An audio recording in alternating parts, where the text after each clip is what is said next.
ایک بادشاہ کسی طوائف پر عاشق ہو گیا اور اس نے اسے شادی کر لی۔ طوائف بہت خوبصورت تھی۔ بادشاہ کی یہ کوشش تھی کہ یہ غلط کام چھڑوا کر اس نے نیکی کی ہے، مگر جو دن گزرتا گیا وہ بیمار ہوتی گئی۔ اس کے خوبصورت گلاب جیسے گال پیلے پڑنے لگے۔ بادشاہ نے پورے ملک سے طبیب حکیم منگوائے اور انہوں نے اپنا سارا ہنر آزما لیا، کوئی دوا نہ چھوڑی، مگر وہ دن بدن بیمار ہی ہوتی جا رہی تھی۔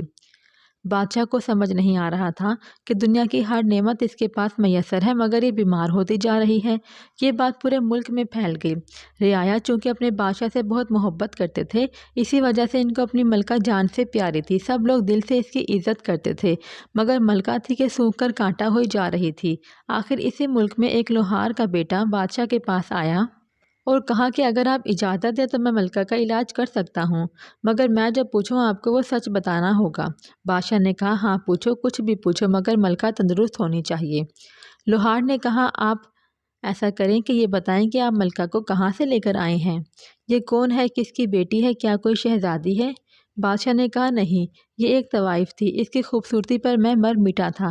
سوچا تھا کہ یہ ہوا کی بیٹی یوں اپنے آپ کو کسی مجبوری کی وجہ سے نیلام کر رہی ہے، میں اس کو اس گندگی سے نکال کر اس کو عزت دار مرتبے پر فائز کر دوں گا، اسی لیے اس سے شادی کر لی، دنیا کی ہر آسائش اس کو دی، مگر پتہ نہیں کس کی نظر اس کو لگ گئی، یہ بیمار سے بیمار ہوتی جا رہی ہے۔